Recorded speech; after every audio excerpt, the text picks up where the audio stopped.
Hey everybody, Drew McLellan here from Agency Management Institute. This week I am coming to you from Austin, Texas. So just in the last couple weeks, this new book that I have co-written with Stephen Wessner from Predictive ROI is out on the shelves in bookstores across the land and of course on Amazon. And I wanted to talk to you today about this book, Sell with Authority. Not about the topic of the book, we'll get into that later, but what I wanted to talk about was the process of writing the book.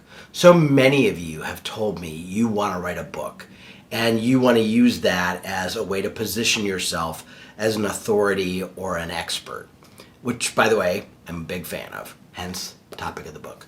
But here's how we did it. So both Stephen and I have super compressed schedules. We're on the road a lot. And so a couple years ago, we were scheduled to teach a workshop together. And as we were working on the content for the workshop, I said to him, you know what, I think this has the makings for a great book. And so we talked about it a little bit. And in that moment, we decided that we were going to take the workshop content and turn it into a book, which meant we thought about the workshop content a little differently. So we outlined the workshop content to be best for the workshop. But then we also took the outline or the workshop content and we outlined it for what would be great for the book. Then we taught the workshop and we videotaped the entire workshop, not for the visual quality, but for the audio quality. We then transcribed the entire workshop. So we took our outline post-workshop and we tweaked it a little based on how the workshop went, the questions that were asked, where people had the biggest struggles understanding content, where we could have kind of picked up the pace and gone through some of the content a little faster. So we used the workshop's experience to sort of inform how we were going to structure the book.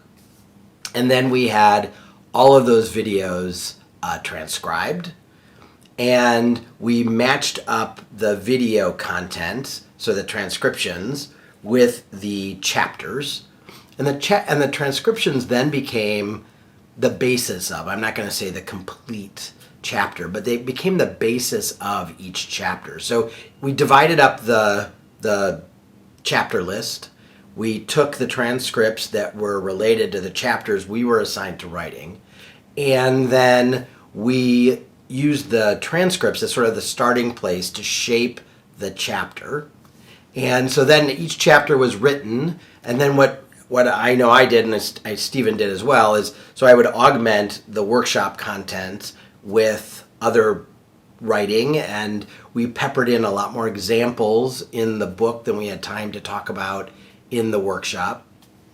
And then Stephen gave me his chapters, and we knitted them together, but they sounded, from a writing style, pretty different. And so then what I did, because I am more the natural writer of the two of us, what I did was I took the chapters and I sort of feathered them together so that they sounded more kind of, there was more continuity in the writing style and all of that. And then we sent it off to a bunch of editors and other people who helped us make it much better than our draft was. And we worked with a publisher who I'm happy to introduce anybody to, called Book Press Publishing, here on the back of the book.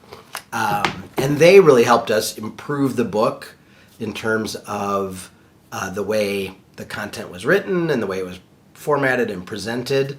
And then we took the book content, once we were happy with the words, we took that book content back into my agency, and my creative director, Robin, laid it out, and then we gave it back to the book publisher to do their magic with it, and then off to the printer it went. So what I'm telling you is you probably have 2/3, half of a book in some other content that you're using or teaching or talking from. So you don't have to start from scratch when you write a book. All right? And we'll be back next week and talk to you more. All right? See you next week.